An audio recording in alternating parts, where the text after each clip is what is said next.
Ang pagnanakaw sa sariling dugo ay walang kapatawaran.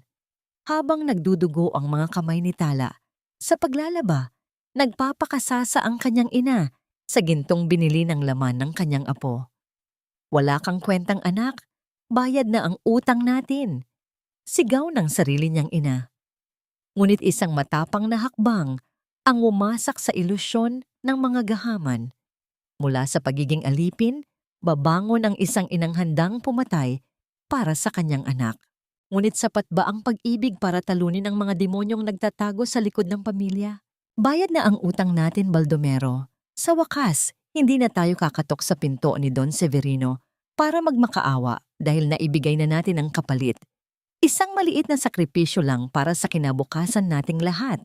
At ang batang iyon ang naging susi sa ating kaligtasan. Ang tinig ni Rosalina ay puno ng kagalakan. Isang uri ng tuwa na tila hindi alintana ang bigat ng mga salitang binitawan.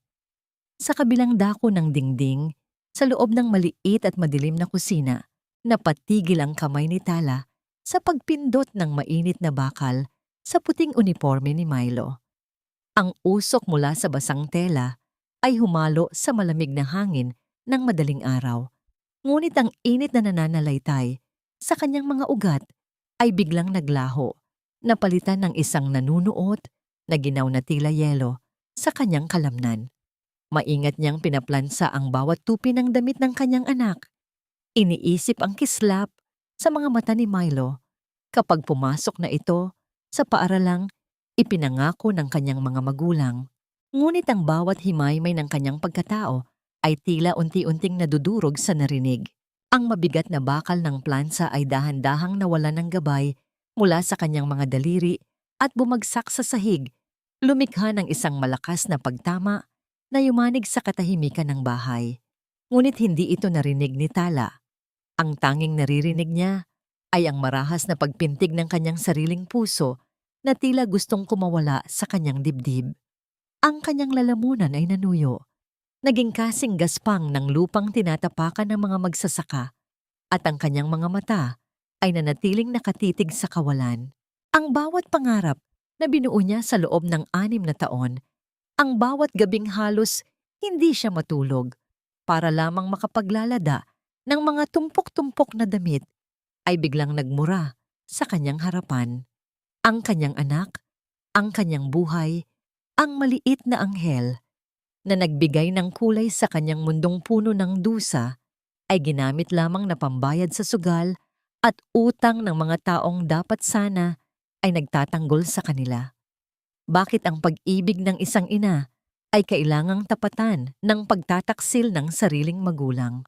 Bakit ang kanyang pagsunod at pagtanaw ng utang na loob ay naging lubid na sumasakal sa kanyang kaligayahan?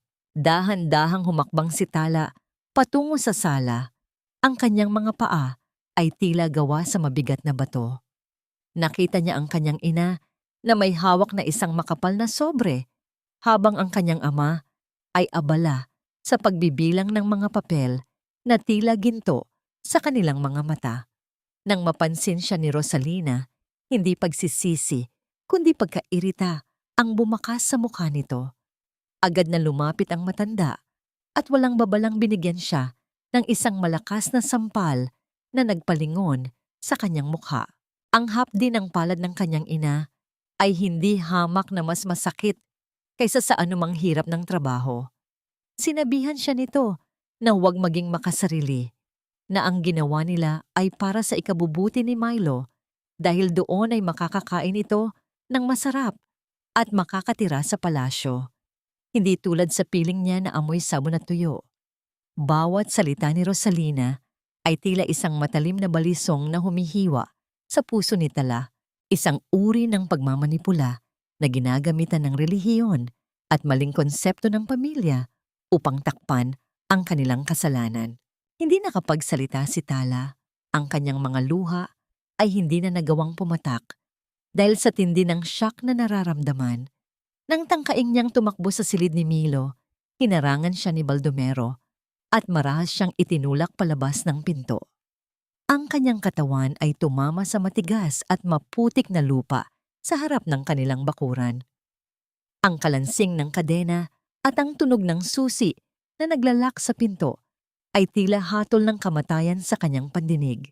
Naiwan siyang mag-isa sa ilalim ng madilim na langit, yakap-yakap ang sarili habang ang kanyang mga daliri ay pilit na kumakapit sa isang piraso ng medyas ni Milo na naiwan sa kanyang bulsa.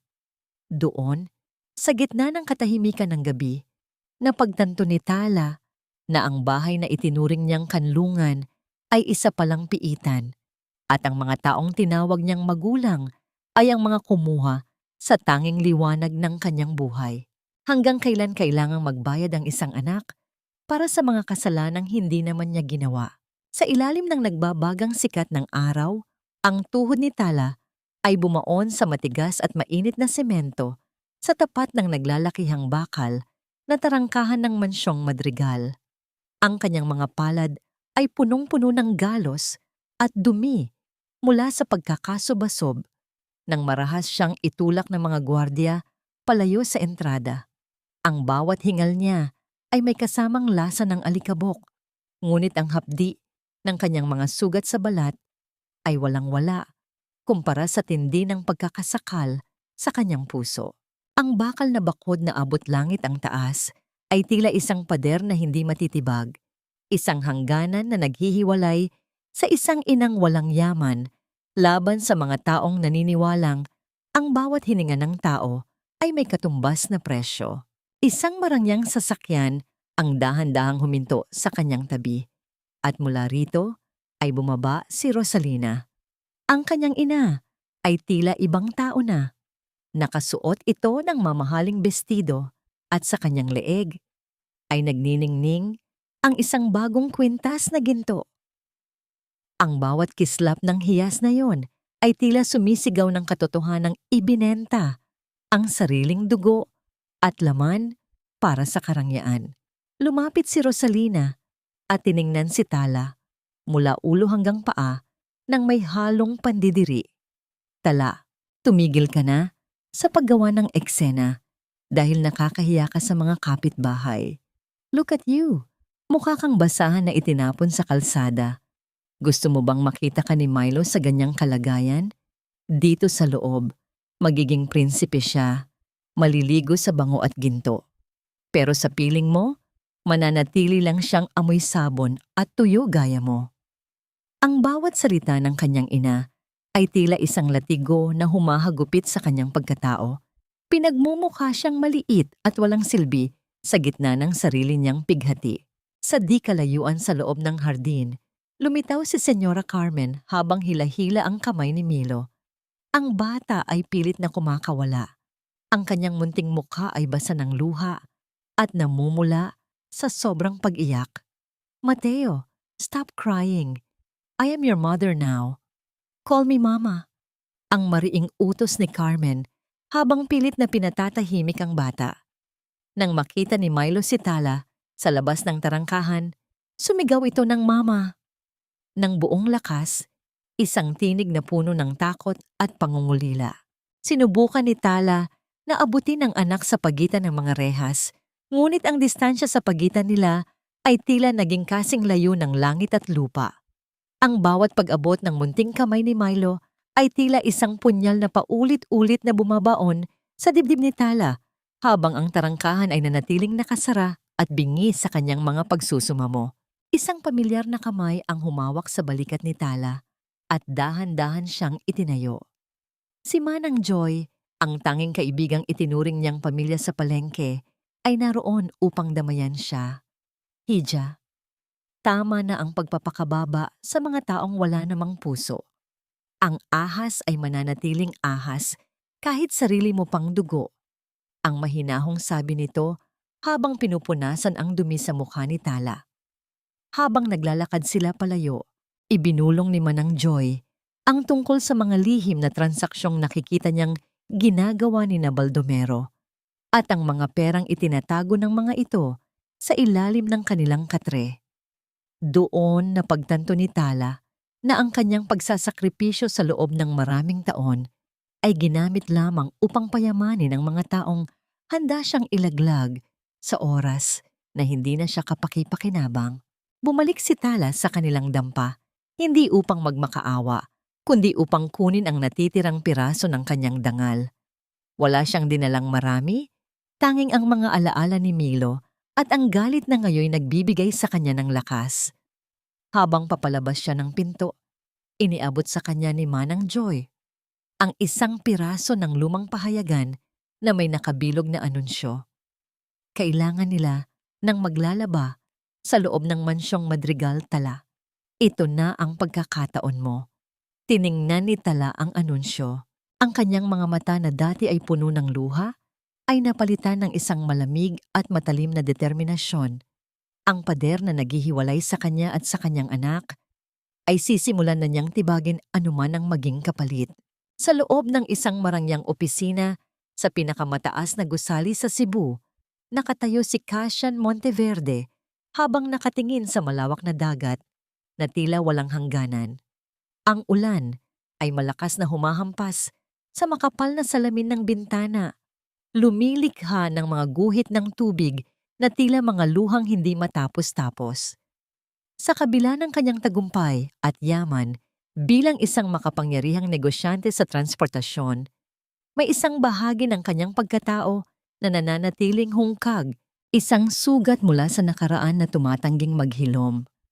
Hawak niya ang isang brown envelope na kabibigay lang ng kanyang matapat na katulong sa negosyo, at sa bawat segundong lumilipas, ang kanyang mga daliri ay tila nawawalan ng lakas.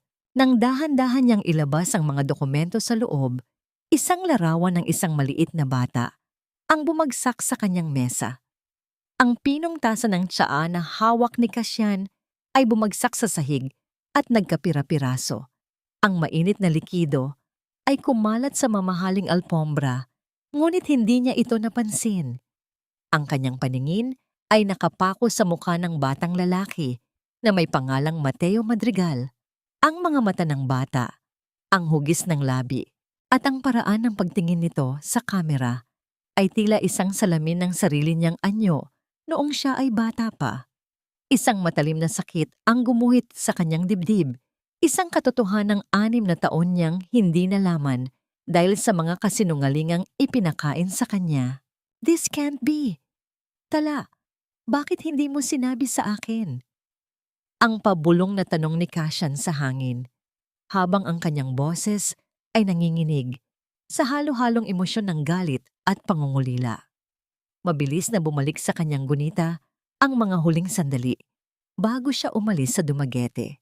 Naalala niya ang mukha ni Rosalina, ang ina ni Tala, na buong tapang na nagsabi sa kanya na pinalaglag ni Tala ang kanilang anak at sumama na ito sa isang mayamang lalaki sa ibang probinsya. Ipinakita pa sa kanya ang mga liham na di umano'y isinulat ni Tala. Mga salitang puno ng puot at pagtatakwil sa kanilang pag-iibigan. Naniwala siya dahil ang sakit ay mas madaling tanggapin kaysa sa isiping pinagtaksilan siya ng tadhana. Ngunit ngayon, ang hawak niyang ulat ay nagsasabing ang lahat ng perang ipinadala niya noong mga nakaraang taon ay kinuha ni Baldomero para sa sugal, at si Tala ay nanatiling tapat sa kanya sa gitna ng kahirapan. Hindi na nag-aksaya ng panahon si Cassian. Sa gitna ng bumubuhos na ulan, iniwan niya ang lahat ng kanyang mga meeting at agad na nagtungo sa paliparan. Ang bawat tibok ng kanyang puso ay tila isang babala na baka huli na ang lahat. Nang makarating siya sa Dumaguete, ang hangin ay amoy alat at lupa. Mga amoy na nagpabalik sa kanya sa panahong silang dalawa pa ni Tala ay nangarap sa ilalim ng mga bituin. Tumuloy siya sa lumang bahay ng mga Alcantara, ngunit ang tanging sumalubong sa kanya ay ang mapanlokong ngiti ni Rosalina na ngayoy abala sa pagpapakita ng kanyang mga bagong alahas sa mga kapitbahay. Nasaan si Tala? Nasaan ang anak ko? Ang mariing tanong ni Cassian. Ang kanyang tinig ay tila kulog na nagpatahimik sa buong paligid. Ang gulat sa mga mata ni Rosalina ay mabilis na napalitan ng kaba. Ngunit pilit pa rin itong nagmagaling. Sinabing si Tala ay umalis na at hindi na kailanman babalik dahil wala itong kwentang anak. Ngunit hindi na magpapaloko si Kasyan sa pangalawang pagkakataon. Alam niya na ang kanyang mag-ina ay biktima ng kasakiman ng mga taong dapat ay nagpoprotekta sa kanila. Habang bumabalik siya sa loob ng kanyang sasakyan, binasa niya ang huling impormasyong nakalap ng kanyang mga tauhan. Isang babaeng nagngangalang Tala ang pumasok bilang isang hamak na utusan sa mansyong Madrigal upang maging malapit sa batang Mateo. Ang sakit na naramdaman ni Kasiyan ay nahaluan ng paghanga sa katatagan ng babaeng minahal niya. Ang ulan ay hindi tumitigil, ngunit sa loob ni Kasiyan, may isang apoy na muling nagliyab, ang pangakong babawiin ang lahat ng ninakaw sa kanila. Sa isang madilim at sulok ng labada, sa likuran ng malawak na lupain ng mga Madrigal, nakayuko si Tala habang ang kanyang mga kamay ay babad sa maputing bula ng sabon at matapang na lay. Ang kanyang mukha ay sadyang dinungisan ng uling at alikabok upang itago ang kanyang tunay na anyo mula sa mga mapanuring mata ng mga guwardiya at iba pang katulong. Ang bawat pagkuskos niya sa magagaspang na tela ay tila isang parusa, ngunit tinitiis niya ang hapdi ng kanyang mga sugat dahil ito lamang ang tanging paraan upang manatili siyang malapit sa kanyang anak. Ang amoy ng basang semento at murang sabon ay naging bahagi na ng kanyang bawat hininga, isang kabaligtaran ng marangyang pabango na bumabalot sa pangunahing bahagi ng mansyon kung saan nananahan ang kanyang kaisa-isang kayamanan. Mula sa maliit na siwang ng bintana sa kusina, natanaw ni Tala si Senyora Carmen na kasama si Milo sa gitna ng hardin. Nakita niya kung paano marahas na hinila ng senyora ang braso ng bata nang tangkain nitong lumapit sa isang pusa. "Mateo, I told you, don't play with those dirty animals.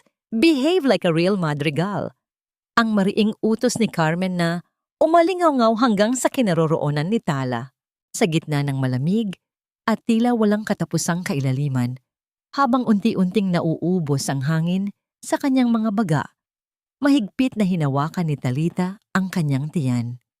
Sa mga sandaling iyon, hindi galit o pagtataksil ang laman ng kanyang isipan, kundi isang tahimik na dasal para sa munting buhay na kanyang ipinaglalaban. Ngunit kaya pa kaya ng isang pusong wasak na higitan ng bagsik ng karagatang handang lumamon sa kanya? Sapagkat ang isang maling kilos ay nangangahulugan ng tuluyang pagkakaalis sa kanya sa lugar na yon. Nang sumapit ang hapon, habang abala ang lahat sa paghahanda para sa hapunan, dahan-dahang lumusot si Milo patungo sa likurang bahagi ng mansyon. Ang tunog ng kanyang maliliit na hakbang sa semento ay tila isang himig na matagal nang hindi naririnig ni Tala. Tumigil ang bata sa harap ng pintuan ng labada. Ang kanyang mga mata ay puno ng kalituhan at pangungulila habang nakatingin sa nakatalikod na anyo ni Tala. "Manang, nakita niyo po ba ang mama ko?" Ang mahinang tanong ni Milo. Ang kanyang boses ay nanginginig sa pagpigil ng iyak. Ang mundo ni Tala ay tila huminto sa pag-ikot. Ang bawat himaymi ng kanyang pagkatao ay nagsusumamo na lumingon at yakapin ang kanyang anak, na sabihing, "Nandito lang si Mama, anak." Ngunit nanatili siyang nakatalikod. Binago niya ang tono ng kanyang boses upang hindi siya makilala at malamig na sumagot, "Wala ditong mama mo, bata. Bumalik ka na sa loob bago ka mapagalitan ng senyora." Narinig ni Tala ang marahang paghakbang palayo ni Milo. Isang tunog na mas masakit pa sa anumang sampal na natanggap niya sa kanyang buhay. Nang masiguro niyang wala na ang bata, gupit-gupit na hininga ang pinakawalan ni Tala at napasandal siya sa malamig na pader. Ang kanyang mga kamay ay nanginginig habang hinuhukay sa kanyang bulsa ang isang maliit na keomi na binalot niya sa papel, ang paboritong candy ni Milo na balak sana niyang na ilagay sa bulsa ng nilabhan niyang damit ng anak. Ang bawat segundong lumilipas ay tila isang mabagal na paghila sa kanyang kaluluwa, isang uri ng pagdurusa na tanging isang ina lamang ang makakaunawa. Ang sakripisyong ito ay tila isang lason na dahan-dahang pumapatay sa kanya, ngunit ito rin ang tanging gamot na nagpapanatiling buhay sa kanyang pag-asa. Nang tuluyang lamunin ng dilim ang buong mansyon, nagtungo si Tala sa isang liblib na bahagi ng hardin, sa ilalim ng isang matandang puno kung saan ang anino ay sapat na makapal upang itago ang kanyang pighati. Doon, hinayaan niyang dumaloy ang mga luhang kanina pa niya pinipigil. Ang bawat hikbi ay pilit na ibinabaon sa kanyang mga palad upang hindi lumikha ng anumang tunog. Ngunit sa gitna ng kanyang pag-iisa, isang malamig na simoy ng hangin ang nagdala ng isang pamilyar na amoy ng dagat at mamahaling pabango. Bago pa siya makakilos, isang malakas at matitipunong kamay ang biglang lumabas mula sa dilim at mabilis na tumakip sa kanyang bibig, habang ang isa pang braso ay mahigpit na pumaligid sa kanyang baywang at hinila siya patungo sa mas madilim na bahagi ng mga halaman. Ang bawat hininga ni Tala ay tila napuputol habang ang kanyang likod ay idinidikit sa magaspang na katawan ng matandang puno. Ang matitipunong kamay na tumatakip sa kanyang bibig ay may dalang pamilyar na amoy, isang samyo ng alat ng dagat na humahalo sa amoy ng mamahaling tabako na matagal nang nakabaon sa kanyang mga alaala. Pilit siyang pumapalag. Ang kanyang mga kuko ay bumabaon sa braso ng estranghero hanggang sa marinig niya ang isang pabulong na boses na tila isang himig mula sa kanyang nakaraan. Tala, pakiusap, huwag kang sumigaw. Ako ito, si Kasiyan. Ang pangalang iyon ay tila isang kidlat na nagpatahimik sa buong pagkatao ni Tala. Dahan-dahang lumuwag ang pagkakahawak sa kanya at nang humarap siya sa liwanag ng buwan, bumungad ang mukha ng lalaking 6 na taon niyang isinumpa at iniyakan gabi-gabi. Walang salitang lumabas sa bibig ni Tala. Sa halip ay isang malakas na sampal ang dumapo sa pisngi ni Kasiyan, isang pagpapakawala ng lahat ng pait at galit na naipon sa kanyang dibdib. Bakit ka nandito? Pagkatapos mong mawala na parang bula. Pagkatapos mong iwan kaming mag-ina sa dusa? Bakit ngayon ka lang? Ang nanginginig na sumbat ni Tala habang ang kanyang mga luha ay nagsisimulang pumatak sa kanyang maruming pisngi. Ngunit hindi gumanti si Kasiyan.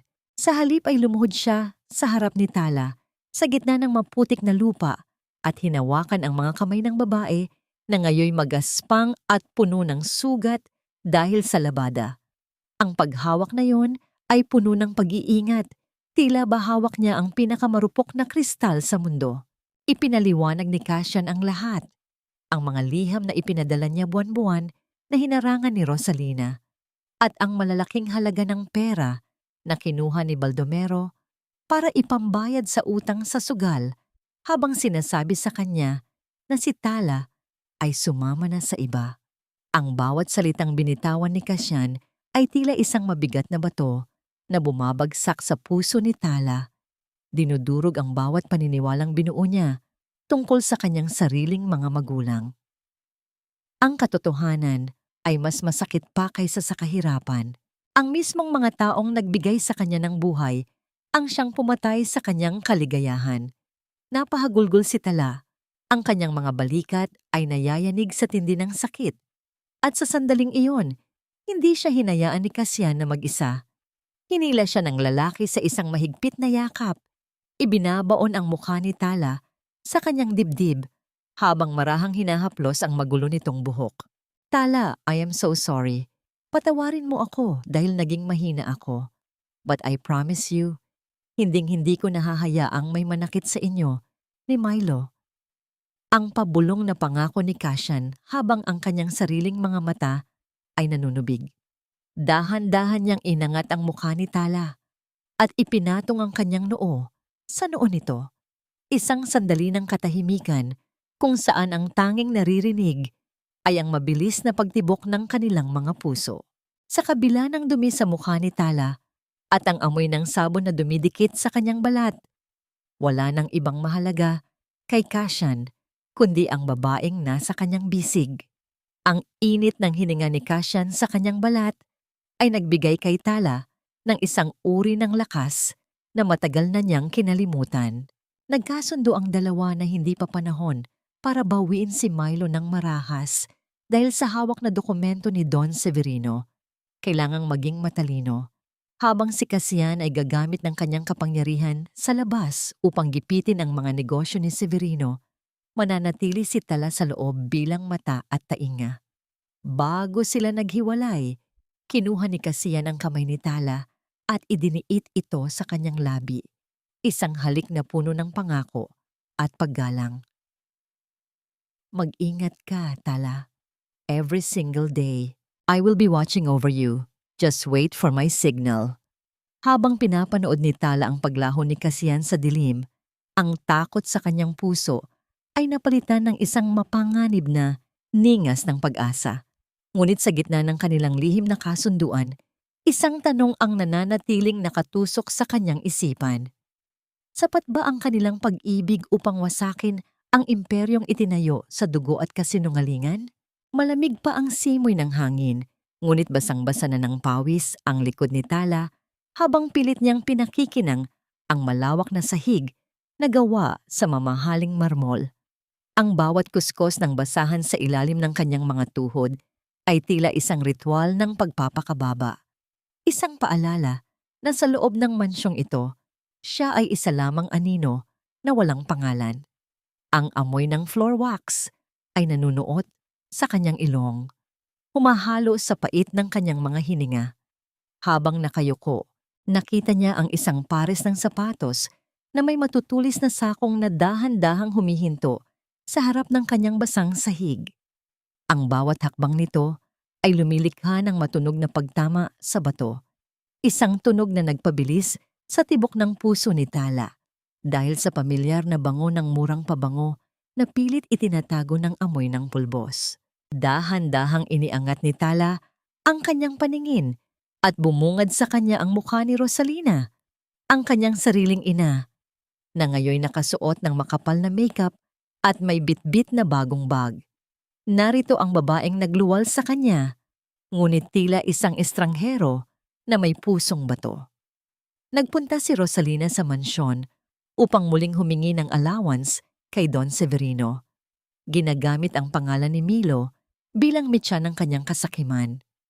Nang magtagpo ang kanilang mga mata, hindi habag kundi galit ang rumesponde sa mukha ng matanda. Tala? My God, anong ginagawa mo rito?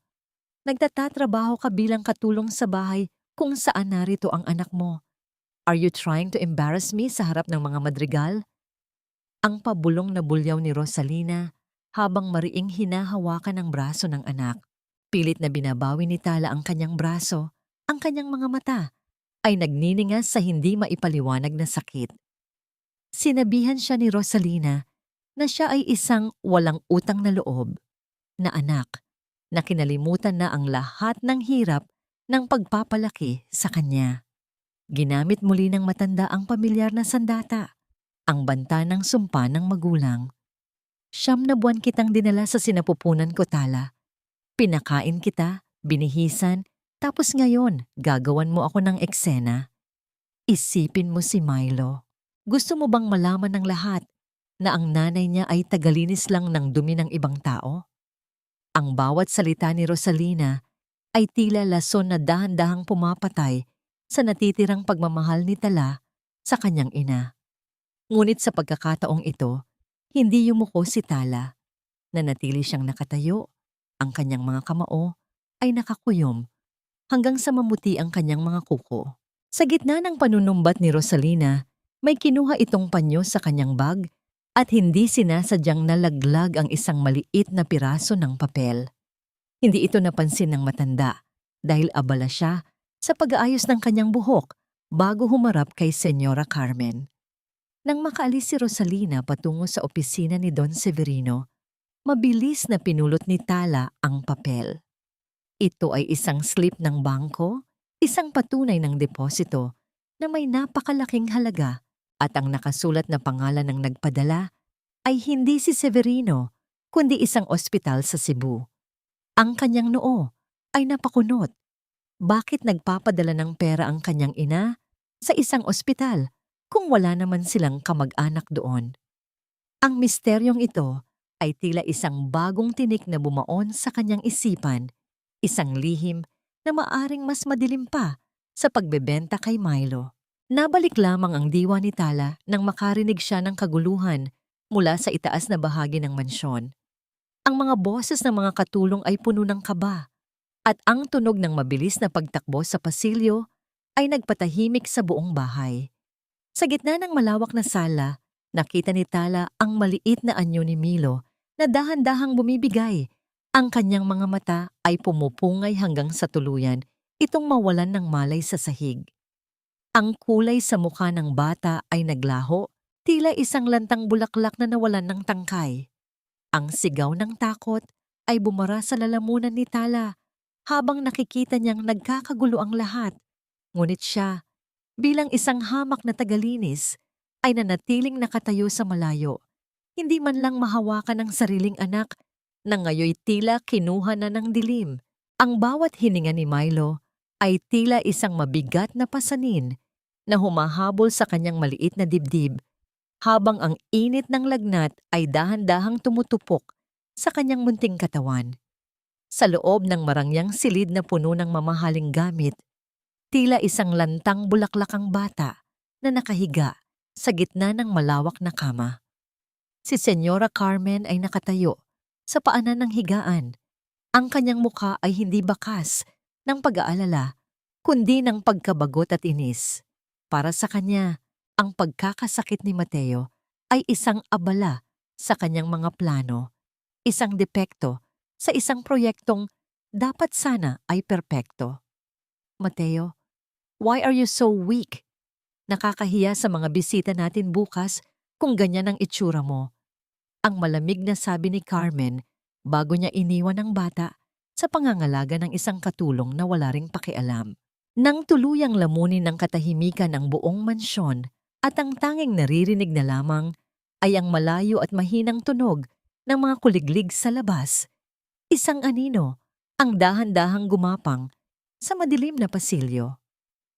Si Tala, na may suot na tsinelas na gawa sa goma upang hindi lumikha ng anumang tunog ang kanyang bawat hakbang, ay marahang pinihit ang hawakan ng pinto ng silid ni Milo. Ang mahinang pag-ikot ng kandado ay tila isang malakas na hiyaw sa kanyang pandinig dahil sa tindi ng kaba, ngunit ang pagmamahal ng isang ina ay mas malakas kaysa sa anumang takot. Nang makalapit siya sa higaan, ang puso ni Tala ay tila pinipiga habang nakikita ang pawisang mukha ng kanyang anak na namumula sa tindi ng karamdaman. Dahan-dahan niyang binuhat ang maliit na katawan ni Milo at isinandal sa kanyang dibdib. Hinahayaan niyang maramdaman ng bata ang tibok ng kanyang puso na tila isang oyayi ng kaligtasan. Sa gitna ng kanyang pagkahalinghing at lagnat, ang mga mata ni Milo ay dahan-dahang dumilat, ngunit ang kanyang paningin ay nananatiling malabo. Mama, Mama, ikaw ba yan? Amoy araw ka. Amoy dagat. Ang pabulong na daing ni Milo habang ang kanyang munting kamay ay pilit na kumakapit sa magaspang na damit ni Tala. Ang mga salitang yon ay tila isang libong karayom na tumusok sa kaluluwa ni Tala. Kahit sa gitna ng dilim at sakit, kilala pa rin siya ng kanyang anak. Hindi ang yaman o ang pabango ng mga madrigal ang hinahanap ni Milo, kundi ang amoy ng tunay na tahanan. Sa gitna ng kanilang pagyakap, isang marang paggalaw mula sa balkonahe ang nagpalingon kay Tala. Isang matangkad na anyo ang pumasok mula sa madilim na gabi. Ang kanyang mga mata ay nagniningning sa ilalim ng liwanag ng buwan. Si Cassian na gumamit ng kanyang mga koneksyon upang pansamantalang patayin ang sistema ng seguridad, ay dahan-dahang lumapit. Ang kanyang mga hakbang ay puno ng bigat. At nang makita niya ang kanyang anak sa bisig ni Tala, ang matitipunong balikat ng makapangyarihang negosyante ay tila bumagsak. Sa unang pagkakataon, nakita ni Cassian ang bunga ng kanyang nakaraan. Ang maliit na buhay na ninakaw sa kanya ng 6 na taon ng kasinungalingan. Lumuhod siya sa tabi ng higaan at hinawakan ng mainit at munting kamay ni Milo. Ang kanyang mga daliri ay nanginginig sa halo-halong pighati at pag-ibig. Ang silid na yon, na dati ay simbolo ng pagkakakulong, ay naging isang lihim na santuwaryo para sa isang pamilyang pilit na pinaghiwalay ng tadhana. Sa loob ng ilang sandali, ang bawat dusa at hirap ay tila naglaho, napalitan ng isang malalim at tahimik na panunumpa. Kinuha ni Cassian ang isang maliit na kagamitang elektroniko at iniabot ito kay Tala. Ang kanilang mga daliri ay sandaling nagtagpo, nagbibigay ng init at lakas sa isa't isa. Tala, kailangan nating makuha ang mga ebidensya sa opisina ni Severino. Ito na ang huling hakbang para maging malaya tayo. Ang pabulong na bilin ni Cassian habang ang kanyang noo ay idinidikit sa noo ni Tala. Ngunit sa gitna ng kanilang pag-uusap, ang tunog ng mabibigat at mabilis na pagtakbo ng mga sapatos na gawa sa balat ay nagsimulang umalingaw-ngaw mula sa dulo ng pasilyo, papalapit sa kanilang kinaroroonan. Ang matunog na pagtama ng mga sapatos na gawa sa balat sa labas ng pasilyo ay tila isang babala ng paparating na bagyo. Bawat hakbang ay nagpapabilis sa pintig ng puso ni Tala.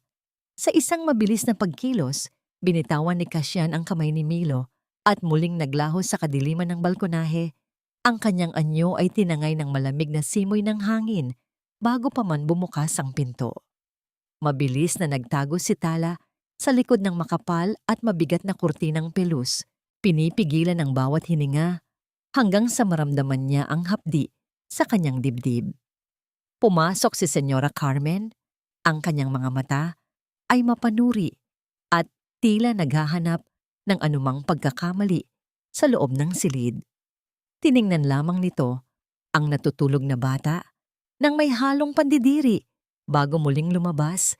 Ang tunog ng susi sa pintuan ay muling naghudyat ng pagkakakulong ni Milo sa loob ng gintong hawla. Nang sumapit ang kinabukasan, ang buong mansyon ay nabalot ng tensyon dahil sa biglaang pag-alis ni Don Severino upang ayusin ang isang malaking problema sa kanyang mga negosyo sa Pantalan. Isang kaguluhang lihim na isinagawa ni Cassian upang bigyan ng pagkakataon si Tala. Habang ang mga gwardya ay abala sa pakikipag-usap sa radyo, dahan-dahang tinahak ni Tala ang pasilyo patungo sa opisina ng Don. Ang bawat hakbang niya sa makinis na sahig ay tila isang pagsusugal sa kanyang sariling buhay. Ang pintuan ng opisina ay mabigat at gawa sa matandang kahoy, ngunit dahil sa impormasyong ibinigay ni Cassian, mabilis niyang nahanap ang susi na nakatago sa ilalim ng isang mamahaling florera sa gilid ng pasilyo. Ang amoy ng lumang papel, tabako, at kapangyarihan ay sumalubong sa kanya sa loob ng silid na tila isang madilim na kuta ng mga lihim. Nanginginig ang mga kamay ni Tala habang isinasaksak ang munting USB na ibinigay ni Cassian sa gilid ng malaking computer ni Severino. Ang liwanag mula sa screen ay tumama sa kanyang mukha. Inilalantad ang mga bakas ng puyat at takot. Habang hinihintay ang paglipat ng mga dokumento, isang folder na may pangalang matalik na kasunduan ang kumuha ng kanyang atensyon. Nang buksan niya ito, ang kanyang puso ay tila tumigil sa pagtibok. Naroon ang orihinal na kopya ng dokumentong nilagdaan niya, ngunit sa ilalim nito ay ang mga lihim na resibo ng bayad kay Baldomero at Rosalina. Isang malinaw na katibayan na ang kanyang sariling mga magulang ang nagbenta sa kinabukasan ni Milo. Ang bawat letra sa screen ay tila mga lason na bumabaon sa kanyang isipan. Binubura ang huling bahagi ng pagmamahal na meron siya para sa kanyang pamilya. Sa gitna ng kanyang pagtulala sa screen, ang kanyang siko ay hindi sinasadyang nasagi ang isang kristal na florera sa gilid ng mesa. Ang pinong seramika ay humampas sa matigas na sahig, nagkadurog-durog sa libu-libong piraso na kumalat sa buong silid. Ang tunog ng pagkabasag ay tila isang hiyaw na tumawag sa atensyon ng mga gwardiya sa labas. Narinig ni Tala ang mabilis na pagtakbo ng mga tao at ang sigaw ng mga lalaking nag-uutos na buksan ang pinto. Sa gitna ng pagkataranta, mabilis niyang hinugot ang USB at lumingalinga sa paligid. Ang tanging lagusan na nakikita niya ay ang makitid na daanan ng bentilasyon sa itaas ng kisame. Gamit ang lahat ng kanyang lakas, pinalipat niya ang isang silya at mabilis na umakyat.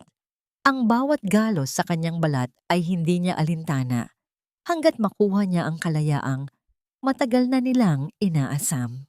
Bahagya na lamang siyang nakapagtago sa loob ng madilim at maalikabok na lagusan nang bumukas ang pinto ng opisina at pumasok ang mga gwardiya.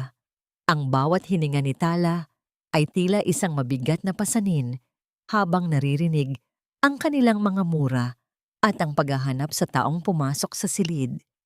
Makalipas ang ilang oras na tila walang katapusan, dahan-dahan siyang nakalabas sa likurang bahagi ng kusina. Ang kanyang damit ay puno ng alikabok at ang kanyang mga mata ay puno ng pait. Ngunit ang tagumpay ay tila may kasamang banta. Nang bumalik si Don Severino ng gabing iyon, ang kanyang mukha ay naging kasing dilim ng gabi nang mapansin ang nawawalang impormasyon sa kanyang computer. Ang kanyang malamig na tinig ay umalingaw-ngaw sa buong mansyon. Nag-uutos na walang sinuman ang papayagang lumabas at bawat sulok ng mansyon ay kailangang halughugin upang mahanap ang traidor. Ang init ng katanghalian ay tila nakikipagsabwatan sa tensyong namamayani sa malawak na bakuran ng mansyong Madrigal. Lahat ng mga katulong, mula sa mga kusinero hanggang sa mga hardinero, ay pinapila sa ilalim ng nagbabagang sikat ng araw habang si Don Severino ay naglalakad sa kanilang harapan na tila isang nagngangalit na tigre. Ang bawat hakbang ng kanyang sapatos sa semento ay nagbibigay ng babala ng panganib at ang hawak niyang latigo na gawa sa balat ng baka ay paminsan-minsang humahampas sa ibabaw ng lamesang kahoy na lumilikha ng tunog na tila putok ng baril sa gitna ng katahimikan. Sa likod ng kanyang mga kasamahan, si Tala ay nanatiling nakayuko. Ang kanyang mga kamay ay nakakuyom sa gilid ng kanyang kupas na pantalon kung saan nakatago ang munting USB sa loob ng kanyang waistband. Ang matalas na kanto ng kagamitang yon ay bumabaon sa kanyang balat, isang hapdi na nagsisilbing paalala na hawak niya ang tanging susi para sa kaligtasan ng kanyang anak. Sino sa inyo ang pumasok sa opisina ko? Ang dumadagundong na tanong ni Severino. Ang kanyang mga mata ay nanlilisik habang isa-isang tinitingnan ang mga nakayukong anyo. Nang tumapat siya sa harap ni Tala, tumigil ang mundo ng babae. Ang anino ng matanda ay tumakip sa kanya, nagdadala ng isang malamig at mabigat na aura. Hindi nakaligtas sa paningin ni Senyora Carmen ang panginginig ng mga balikat ni Tala. Lumapit ang senyora nang may mapanuring tingin. Ang kanyang mga mata ay puno ng selos at hinala dahil sa madalas na pagkita kay Tala malapit sa silid ni Milo. Ikaw, tagalinis, ang mataray na tawag ni Carmen. Masyado kang madalas makita sa mga lugar na hindi ka dapat naroroon. Ikaw ba ang nagnakaw ng files ng asawa ko? Bago pa man makasagot si Tala, isang mabilis at masakit na pagtamamang palad ang gumuhit sa kanyang pisngi. Ang lakas ng sampal ay nagpalingon sa kanyang muka at nagdulot ng lasa ng kalawang sa loob ng kanyang bibig dahil sa pagputok ng kanyang labi. Sa labas ng mataas na bakod, sa loob ng isang itim na sasakyang may madilim na salamin, nakakuyom ang mga palad ni Kasian sa manibela. Nakikita niya ang bawat pangyayari sa pamamagitan ng kanyang binocular at ang bawat sakit na natatanggap ni Tala ay tila 1,000 saksak sa kanyang sariling dibdib. Gustong-gusto niyang pasukin ang mansyon, wasakin ang mga tarangkahan, at iligtas ang babaeng minamahal. Ngunit alam niyang ang isang maling kilos ay maglalagay sa panganib sa plano nilang makuha si Milo ng legal at ligtas. Konting tiis na lang, Tala. Pakiusap, magpakatatag ka. Ang pabulong na panalangin ni Kasian habang ang kanyang mga kasukasuan sa kamay ay namumuti na sa tindi ng pagkakahawak sa manibela. Ang kanyang puso ay nagdurugo sa bawat luhang pinipigilan ni Tala na lumabas. Sa gitna ng tensyon, biglang tumunog ang telepono sa bulsa ni Don Severino. Ang tunog ng pagkagambala ay nagpabago sa ekspresyon ng matanda mula sa galit patungo sa pagkagulat. Nang sagutin niya ito, ang boses sa kabilang linya, isang opisyal ng bangko na pinakilos ni Cassian, ay nagbalita ng biglaang pagbawi ng lahat ng kanilang credit lines at ang freeze order sa kanilang mga pangunahing account. Ang balitang ito ay tila isang malakas na suntok na nagpahina sa mga tuhod ni Severino. Dahil sa takot na mawala ang kanyang imperyo, agad siyang nag-utos sa kanyang mga gwardiya na ihanda ang sasakyan at mabilis na lumisan ng mansyon, pansamantalang kinalimutan ang paghahanap sa traidor sa loob ng kanyang pamamahay. Ang biglaang pag-alis ng Panginoon ng mansyon ay nagbigay ng pagkakataon sa lahat na huminga ng maluwag. Dahan-dahang tumayo si Tala. Iniinda ang hapdi ng kanyang namamagang pisngi.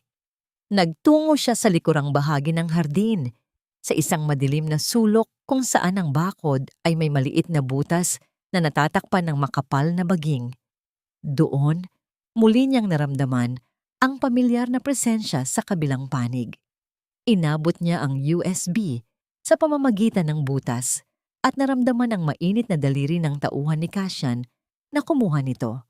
Sa kabila ng sakit at takot, isang tipid na ngiti ang sumilay sa mga labi ni Tala. Nagtagumpay siya. Ngunit habang pabalik siya sa kanyang kwarto upang gamutin ang kanyang mga sugat, nakita niya si Senyora Carmen na nakatayo sa dulo ng pasilyo, hawak ang isang liham na kapapadala pa lamang mula sa Koreo. Ang selyo sa sobre ay pamilyar. Mula ito sa kanyang ina, si Rosalina. Isang matinding kaba ang bumalot kay Tala. Ano pang kasinungalingan ang nakasulat sa loob na maaring sumira sa lahat ng kanilang pinaghirapan. Ang bawat sandali bago ang takip silim ay tila isang mabagal na pagbilang sa nalalapit na paghuhukom. Sa loob ng isang madilim na silid sa kabilang bahagi ng bayan, tinapos ni Cassian ang huling bahagi ng kanyang plano. Ang mga dokumento ng pagkakautang ni Baldomero mula sa iba't ibang songbak ay nakalatag sa kanyang mesa, mga papel na ngayoy pag-aari na niya. Sa isang pirasong pirma, hawak na ni Cassian ang leeg ng taong nagtaksil sa sarili nitong dugo. Ang kanyang mga mata ay walang bakas ng awa. Ang bawat sentimong winaldas ni Baldomero ay kabayaran sa bawat luhang ibinuhos ni Tala. Tapos ka na, Baldomero. Wala ka nang matatatakbuhan.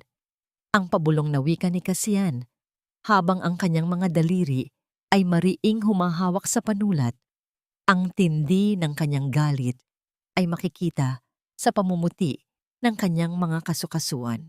Samantala, sa loob ng mansyong Madrigal, nahanap ni Tala ang pagkakataon na makalapit sa silid ni Milo habang ang lahat ay abala sa pag-aayos ng mga bulaklak para sa binyag kinabukasan. Ang bata ay nakaupo sa gilid ng kama. Ang kanyang maliliit na balikat ay nakayuko sa lungkot. Marahang lumapit si Tala at lumuhod sa harap ng anak. Hinawakan ang kanyang maliliit na kamay na kasing lambot ng seda. Milo, anak, tumingin ka kay mama. Ang pabulong na sabi ni Tala. Ang kanyang tinig ay puno ng init at kasiguraduhan. Bukas, ano man ang mangyari, huwag kang matatakot. Maniwala ka sa akin. Hinding-hindi na tayo maghihiwalay. Magtiwala ka kay mama, okay? Ang mga mata ni Milo ay dahan-dahang nagkaroon ng liwanag. Isang kislap ng pag-asa na matagal nang nawala.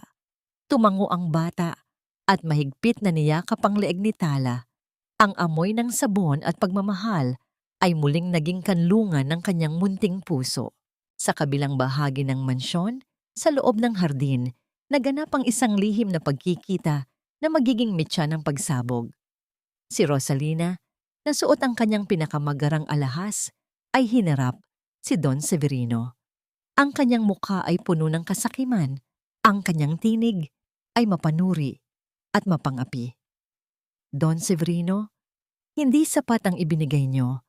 Alam nating lahat na mas malaki ang halaga ng katahimikan ko. Kung ayaw niyo na malaman ng buong bayan ang tungkol sa pekeng ampon niyo, kailangan niyo akong bayaran ng doble. Ang mariing deklara ni Rosalina habang pilit na pinatataas ang kanyang presyo. Hindi nila alam, sa likod ng malalagong halaman, hawak ni Tala ang munting kagamitang pan-record. Ang bawat salita ng kanyang ina, ang bawat pagbebenta sa dangal ng pamilya ay malinaw na naitatala. Ang sakit na naramdaman ni Tala ay naging isang matalim na determinasyon. Wala nang puwang ang pagpatawad sa mga taong ang tanging Diyos ay salapi. Nang malalim na ang gabi, nagtungo si Tala sa kanilang tagpuan sa may riles ng bakod. Doon ay naghihintay si Kasyan. Ang kanyang anyo ay tila isang bantay sa dilim. Iniabot ni Tala ang recorder sa pagitan ng mga rehas. Ang kanilang mga daliri ay sandaling nagtagpo, nagbibigay ng init sa gitna ng malamig na hangin. Everything is ready, Tala. Ang mga ebidensya, ang mga utang ni Baldomero, at ang boses ng nanay mo. We have it all. Ang mahinang sabi ni Kasyan. Hinawakan niya ang mukha ni Tala sa pamamagitan ng mga rehas. Ang kanyang paghawak ay puno ng pagsamba at pangungulila. Dahan-dahang inapit ni Kasyan ang kanyang mukha at nag-iwan ng isang matagal at mainit na halik sa noo ni Tala. Bukas, Tala. Bukas. Magtatapos na ang pagiging alipin mo. You will be a queen again, hindi lang sa buhay ko, kundi sa harap ng lahat ng nangapi sa iyo. Ang sandaling iyon ay tila tumigil ang oras, isang uri ng kaligayahan na humahaplos sa kanilang mga sugatang puso. Bumalik si Tala sa kanyang maliit na kwarto sa kusina. Ang kanyang katawan ay pagod, ngunit ang kanyang diwa ay gising na gising. Kinuha niya ang mga damit na isusuot ni Milo kinabukasan. Ang unipormeng puti na siya mismo ang naglaba at nagplansa ng paulit-ulit hanggang sa maging kasing puti ito ng ulap. Ang amoy ng init ng plansa at ang linis ng tela ay tila isang panalangin para sa bagong simula. Ang bawat tupi ng damit ay puno ng kanyang pagmamahal at pangarap. Habang nakatingin sa labas ng bintana, kung saan ang mga bituin ay nagsisimulang maglaho sa liwanag ng bukang liwayway, alam ni Tala na ang bukas ay hindi lamang isang seremonya ng binyag. Ito ang araw ng kanyang muling pagkabuhay. Ang tanong na lamang ay kung sino ang mananatiling nakatayo kapag ang lahat ng dumi at kasinungalingan ay nalantad na sa ilalim ng nagniningning na mga ilaw ng kapistahan. Ang liwanag ng mga kristal na chandelier ay tila nagsasayaw sa ibabaw ng malawak na bulwagan ng mansyong Madrigal. Bawat kislap ay sumasalamin sa karangyaan ng gabing iyon. Ang bango ng mga sariwang bulaklak ay humahalo sa amoy ng mamahaling alak, habang ang mga panauhin na kabilang sa pinakamataas na antas ng lipunan ay abala sa kanilang mga mahihinang usapan at tawanan. Sa gitna ng entablado, nakatayo si Don Severino, suot ang kanyang pinakamagarang suit habang nasa tabi niya ang isang maliit at tila naninigas na bata. Si Milo, na ngayoy tinatawag nilang Mateo, ay nakasuot ng isang masikip na vest na pilus. Ang kanyang munting mukha ay maputla. Ang kanyang mga mata ay malungkot at tila naghahanap ng isang pamilyar na anino sa gitna ng mga estranghero. Mga kaibigan, isang karangalan na ipakilala sa inyo ang aking tanging tagapagmana, ang magdadala ng pangalang Madrigal sa susunod na henerasyon, iyang mayabang na deklara ni Severino habang itinataas ang kanyang basong kristal. Ngunit bago pa man makasagot ang mga panauhin ng isang palakpakan, ang malalaking pintuan sa bukana ng bulwagan ay marahas na bumukas. Tumama ang mga ito sa pader at lumikha ng isang hanging humampas sa mga kurtinang seda. Ang lahat ay natahimik nang pumasok ang isang lalaking may matikas na tindig at malamig na aura. Si Kasian Monteverde, kasunod ang kanyang mga abogado at ilang opisyal ng batas, ay naglakad sa gitna ng sala nang may awtoridad na hindi matitibag. Ang bawat hakbang ng kanyang sapatos sa marmol na sahig ay tila isang pagbilang sa nalalabing oras ng kasinungalingan. Itigil ang seremonya, ang mariing utos ni Kasiyan, ang kanyang tinig ay tila kulog na nagpatahimik sa buong mansyon. Si Severino ay namutla, ang kanyang hawak na baso ay nanginginig habang pilit na nagtatanong kung anong karapatan ni Kasiyan na pumasok sa kanyang pamamahay. Hindi sumagot si Kasiyan, sa halip ay itinuro niya ang malaking projector screen sa likuran. Sa isang mabilis na pagkilos ng kanyang assistant, isang video ang biglang lumitaw, isang lihim na pag-uusap ni na Rosalina at Don Severino tungkol sa presyo ng pagbebenta kay Milo at ang mga dokumentong pinike upang maging legal ang pag-ampon. Ang mga boses na naririnig sa buong sala ay puno ng kasakiman at kawalang puso. Ang mga panauhin ay nagsimulang magbulungan. Ang kanilang mga mukha ay puno ng pandidiri at gulat. Si Senyora Carmen ay nagsimulang mag-hysterical, mahigpit niyang niyakap si Milo. Ibinabaon ang munting mukha ng bata sa kanyang dibdib habang sumisigaw na kanya ang bata at walang sino mang makakakuha nito. Ang bawat hagulgol ng bata ay tila isang punyal na bumabaon sa katahimikan ng gabi. Sa gitna ng kaguluhang ito, mula sa madilim na sulok ng kusina, isang babae ang dahan-dahang lumabas.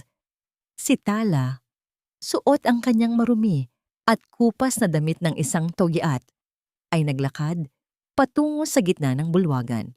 Ang bawat mata ay nakapako sa kanya, puno ng pagtataka kung bakit ang isang utusan ay naroroon sa ganitong marangyang okasyon. Sa bawat hakbang ni Tala, tila bumabalik ang kanyang lakas. Nang makarating siya sa harap ni Carmen, dahan-dahan niyang itinanggal ang kanyang kantrom daw. Inilalantad ang kanyang tunay na mukha na dati ay puno ng uling, ngunit ngayoy nagniningning sa determinasyon. Bitawan mo ang anak ko. Ang mahinahon, ngunit makapangyarihang utos ni Tala. Hindi siya gamit na binili mo. Hindi siya kabayaran sa anumang utang. Siya ang buhay ko at hinding-hindi mo siya maaangkin. Nang makilala ni Milo ang tinig ng kanyang ina, ang munting bata ay tila nagkaroon ng bagong buhay. Sa isang mabilis na pagkilos, kumawala siya sa bisig ni Carmen at tumakbo patungo kay Tala. "Mama! Mama ko!" Ang hiyaw ni Milo na bumasag sa huling pader ng katahimikan. Napaluhod si Tala sa sahig upang salubungin ang kanyang anak. Mahigpit na niyakap ang munting katawan habang ang kanyang mga luha ay sa wakas ay bumuhos, hindi na ng sakit kundi ng tagumpay. Si Kasiyan ay tumayo sa likuran nila. Ang kanyang matitipunong kamay ay ipinatong sa balikat ni Tala. Binibigyan siya ng suportang matagal na niyang ipinagkait. Ngunit sa gitna ng tagumpay na ito, isang tinig ang muling umalingaw-ngaw mula sa hagdanan. Si Rosalina, na nakasuot ng kanyang pinakamagarang damit, ay biglang lumuhod at nagsimulang umiyak ng malakas. Isinisigaw na siya ang biktima at ginawa lamang niya ang lahat upang iligtas ang pamilya mula sa kahirapan. Ang kanyang mga kamay ay nakataas sa langit, tila humihingi ng awa sa mga tao habang unti-unting bumabagsak ang kanyang katawan sa sahig. Isang huling pagtatangka na baguhin ang daloy ng kwento sa pamamagitan ng kanyang mapanlinlang na mga luha. Ang mga hagulgol ni Rosalina ay umalingaw-ngaw sa buong bulwagan.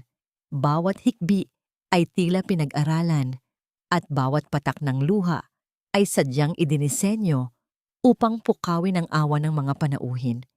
Nakaluhod siya sa malamig na marmol, ang kanyang mga kamay ay nakataas sa langit habang pilit na isinisigaw ang kanyang pagiging martir. "Patawarin niyo ako. Ginawa ko lang ang lahat para hindi tayo magutom. Tala anak, intindihin mo naman si Mama. Ang hirap maging mahirap." Ang kanyang boses ay nanginginig. Isang mahusay na pagganap ng isang inang tila pinagtaksilan ng sariling anak. Ang mga panauhin ay nagsimulang magbulungan. Ang ilan ay tila nakikisimpatya sa matanda.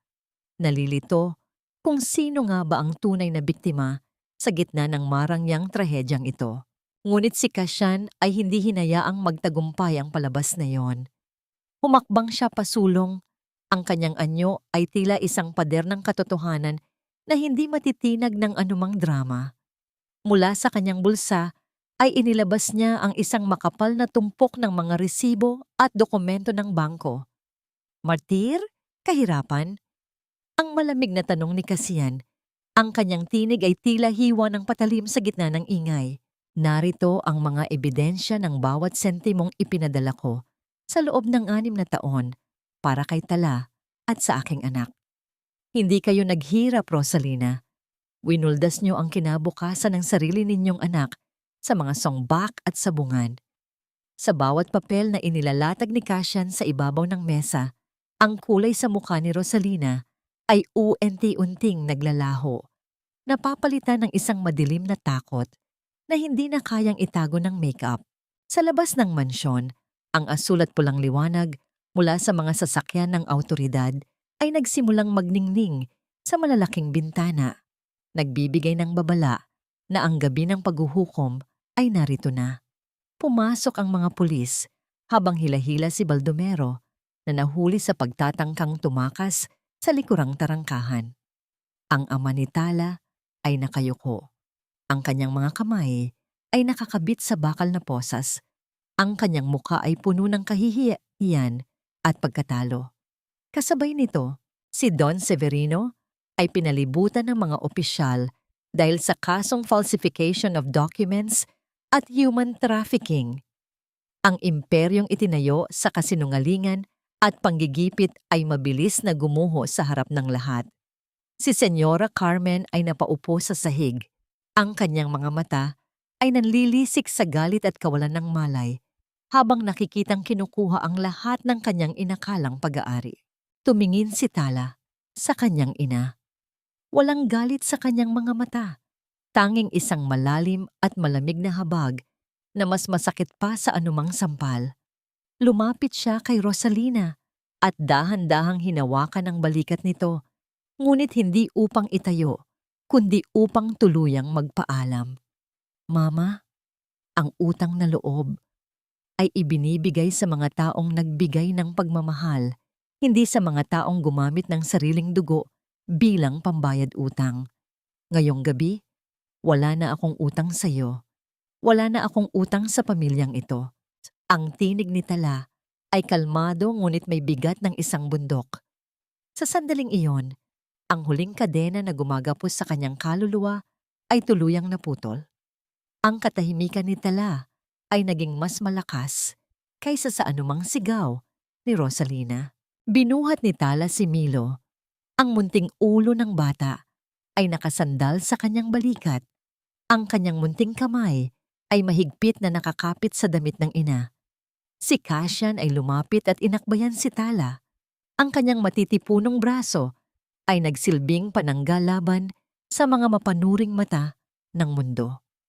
Habang dahan-dahan silang naglalakad, palabas ng mansyong Madrigal, iniwan nila ang ingay, ang gulo, at ang mga taong naging anino ng kanilang dusa. Ang hangin sa labas ay sariwa at amoy laya. Ngunit sa bawat hakbang ni Tala, palayo sa impyernong iyon, ang kanyang paningin ay nagsimulang dumilim. Ang tindi ng puyat, gutom, at emosyonal na pagod ay biglang sumunggab sa kanyang katawan. Bago pa man sila makarating sa sasakyan, ang kanyang mga tuhod ay bumigay at ang kanyang mundo ay dahan-dahang nilamon ng katahimikan habang ang huling nararamdaman niya ay ang pagyakap ni Kasyan upang hindi siya tumama sa matigas na semento. Ang dahan-dahang pagbukas ng mga mata ni Tala ay sinalubong ng malambot at maputing liwanag na nagmumula sa bintana. Isang liwanag na hindi kasing bagsik ng sikat ng araw sa Dumaguete. Ang bawat himaymay ng kanyang katawan ay tila nakalutang sa isang ulap. Ang sapin ng kama ay gawa sa mamahaling seda na malamig sa balat. Isang malaking kabaligtaran sa matigas na papag na kanyang kinalakihan. Humihihip ang banayad na hangin mula sa labas. May dalang amoy ng alat ng dagat ng Cebu at ang sariwang bango ng mga bagong gupit na halaman. Sa loob ng ilang sandali, nanatili siyang nakatitig sa puting kisame, tinitimbang kung ang lahat ba ng nangyari ay isa lamang magandang panaginip na malapit ng maglaho. Nang dahan-dahan niyang lumingon, ang kanyang puso ay tila nakahanap ng kapayapaan sa gitna ng bagyo. Sa kabilang bahagi ng malawak na higaan, nakita niya si Milo na mahimbing na natutulog. Wala na ang masikip na vest na pelus at ang sapatos na gawa sa matigas na balat. Ang kanyang anak ay nakasuot na ngayon ng malambot na pantulog na cotton. Ang munting dibdib ng bata ay dahan-dahang tumataas at bumababa. Sa bawat mahimbing na paghinga, ang kanyang mukha ay payapa at wala nang bakas ng takot o lagnat. Ito ang imaheng 6 na taon na pinangarap ni Tala. Ang makita ang kanyang anak na ligtas, malayo sa mga taong tumitingin dito bilang isang pambayad utang. Bumukas ang pinto ng silid nang walang anumang ingat. Dahan-dahang pumasok si Kasyan na may dalang tray ng pagkain. Ang kanyang matitipunong balikat ay bahagyang nakababa. Ang kanyang mukha ay wala na ang maskara ng isang malupit na negosyante. Nang makita niyang gising na si Tala, isang tipid, ngunit mainit na ngiti ang sumilay sa kanyang mga labi. Inilapag niya ang tray sa gilid ng mesa at lumapit sa higaan.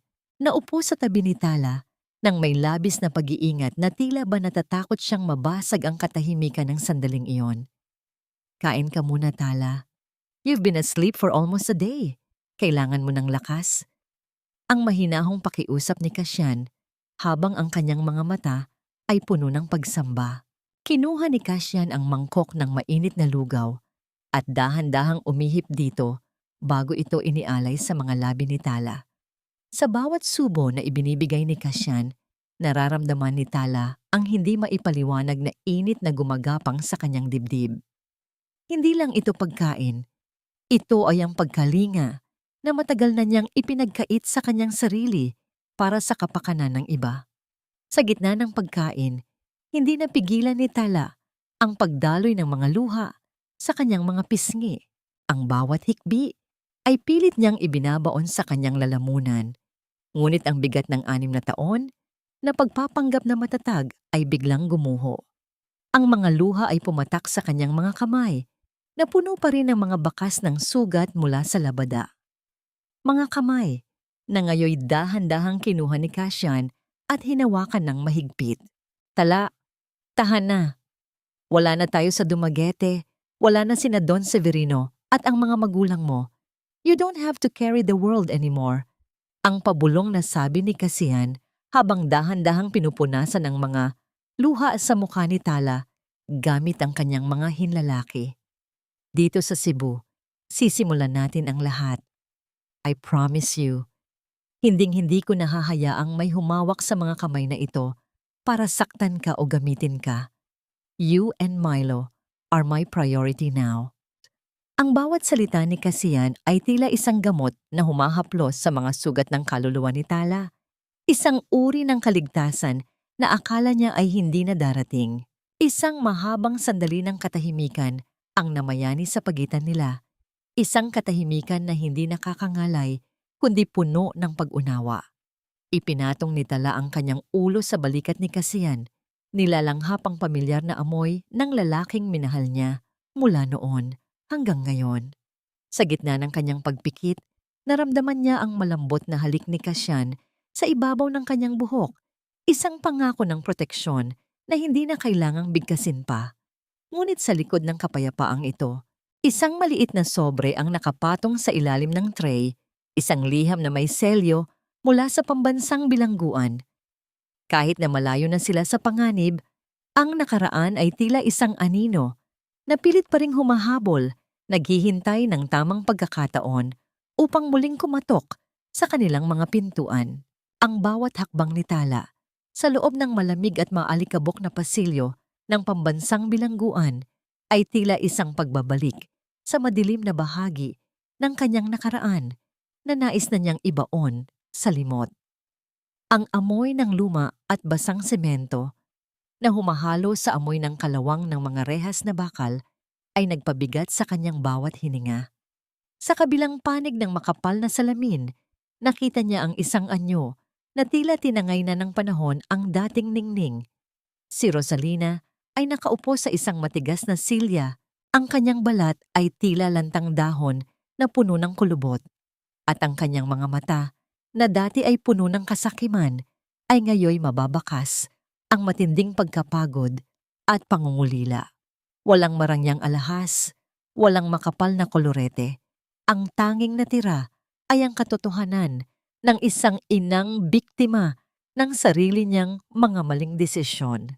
Nang dahan-dahang iangat ni Rosalina ang kanyang nanginginig na kamay upang hawakan ang salamin, isang mabigat na buntong hininga ang pinakawalan ni Tala.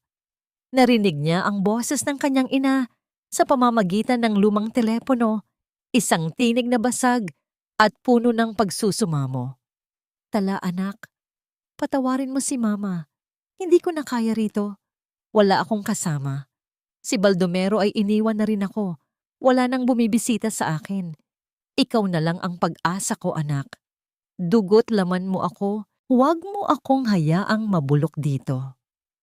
Ang bawat salita ni Rosalina ay tila isang pagtatangkang muling gamitin ang pamilyar na sandata ng utang na loob. Isang huling pagsisikap na itali ang leeg ni Tala sa isang obligasyong matagal nang nagmura sa kanyang buhay. Nanatiling tahimik si Tala.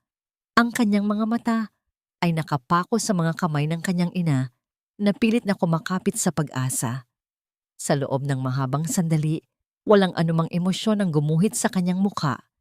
Isang katahimikang mas makapangyarihan pa sa anumang sigaw.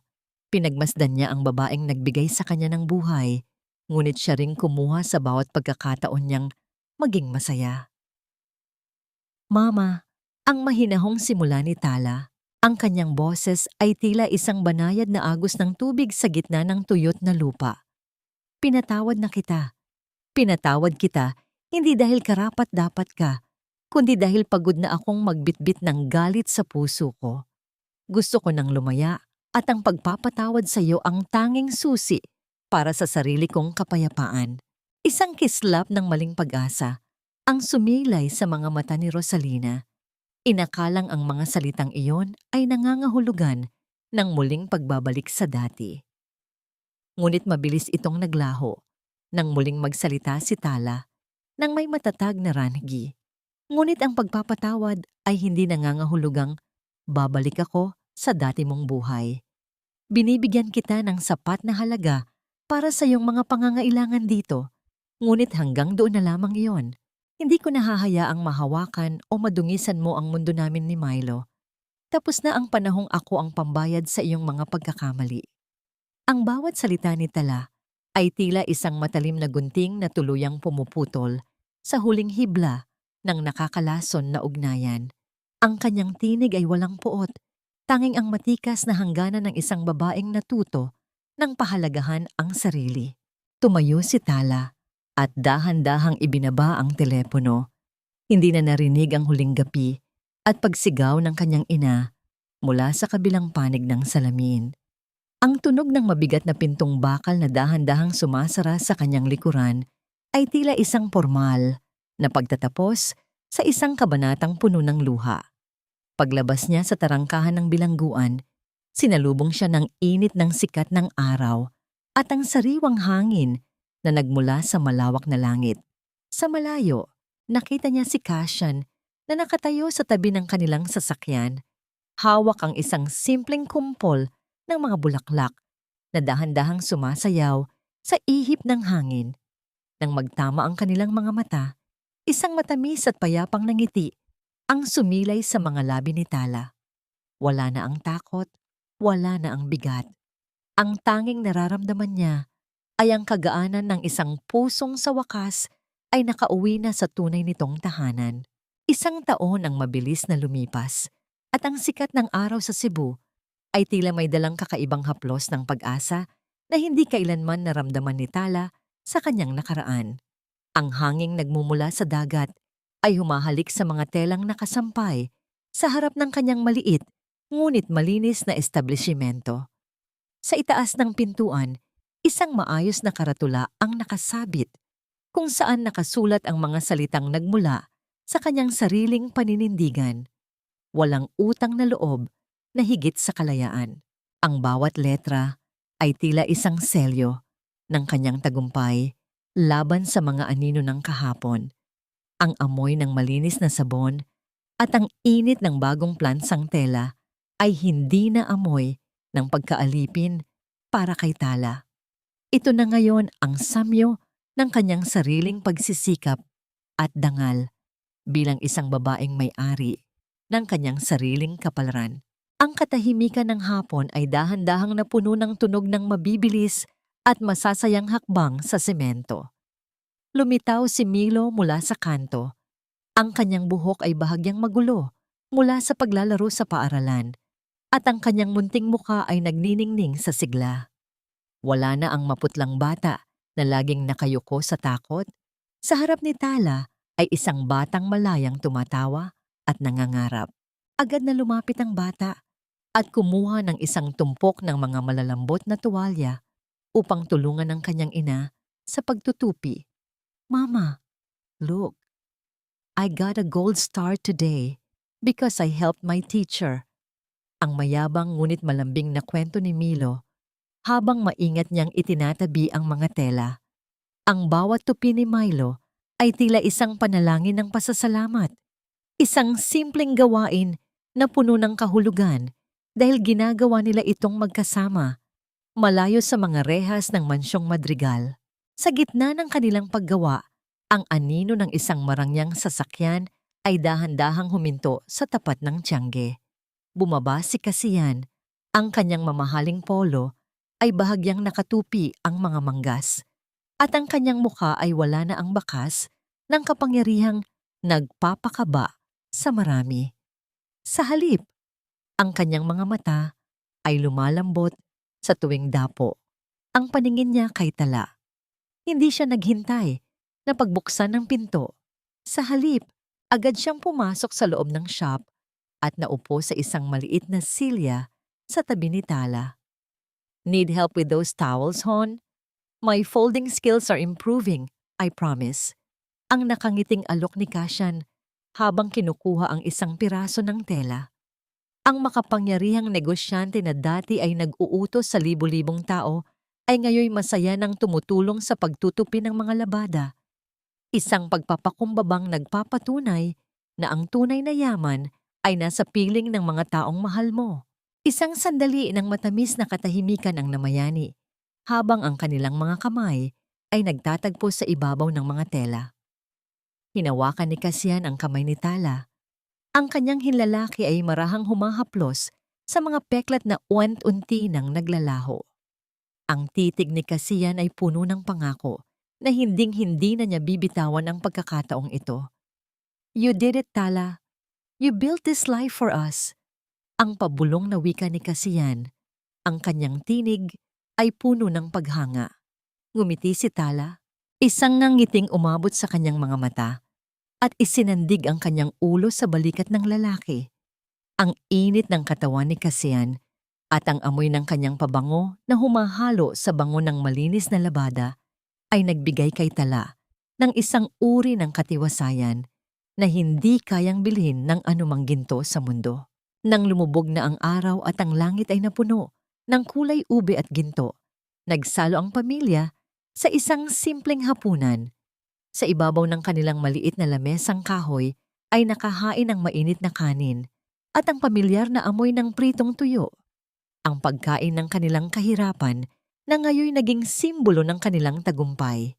Kinakain nila ito nang may malaking gana at tawanan. Hindi dahil sa wala silang pambili ng masarap, kundi dahil ito ang nagpapaalala sa kanila kung gaano kalayo na ang kanilang narating. Ang bawat subo ay puno ng kagalakan, at ang bawat tinginan ni Tala at Kasiyan ay nagsasabing sapat na ang mayroon sila. Ang dusa ay tapos na, at ang bukas ay hindi na isang banta, kundi isang paanyaya upang muling magmahalan ng walang takot at walang pasubali.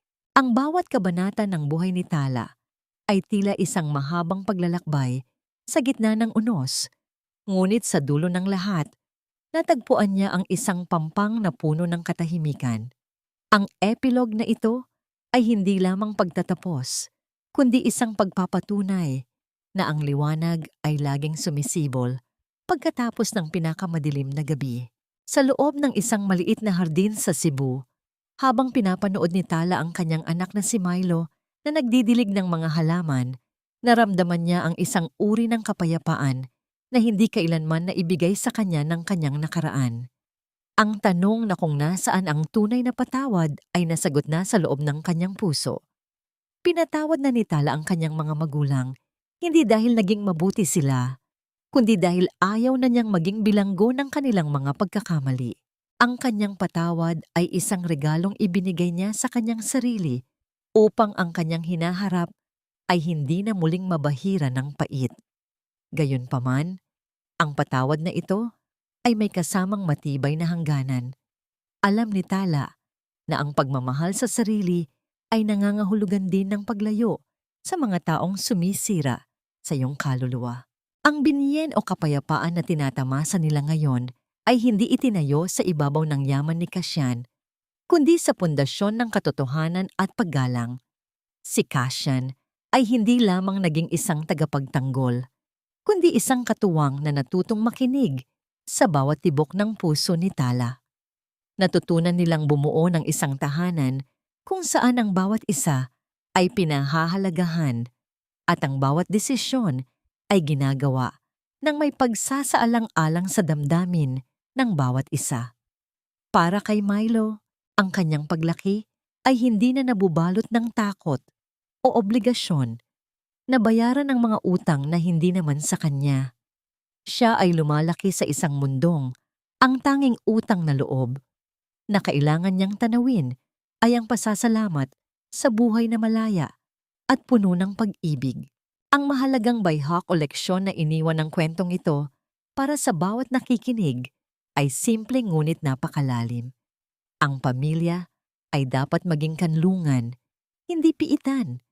Ang dugo ay hindi dapat maging kadena na humahadlang sa ating paglipad patungo sa sarili nating mga pangarap. Ang tunay na utang na loob ay hindi nasusukat sa pera o sa pagpapakasakit na walang hanggan, kundi sa pagpapalaganap ng kabutihan at proteksyon para sa susunod na henerasyon. Ang bawat babae ay may karapatang magtakda ng kanyang sariling rangiyoy at piliin ang kanyang sariling kaligayahan, gaano man ito kahirap abutin sa simula.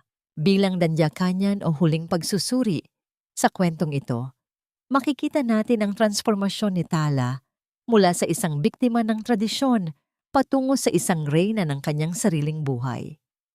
Ang kanyang tagumpay ay tagumpay ng bawat ina na handang itaya ang lahat para sa kaligtasan ng kanyang anak.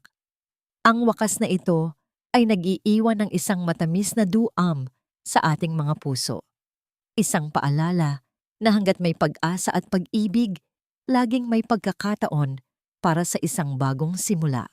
Sa huling sulyap ni Tala, sa papalubog na araw, alam niyang ang kanyang kwento ay hindi lamang tungkol sa sakit, kundi tungkol sa walang hanggang kakayahan ng tao na maghilom at muling magmahal ng buo.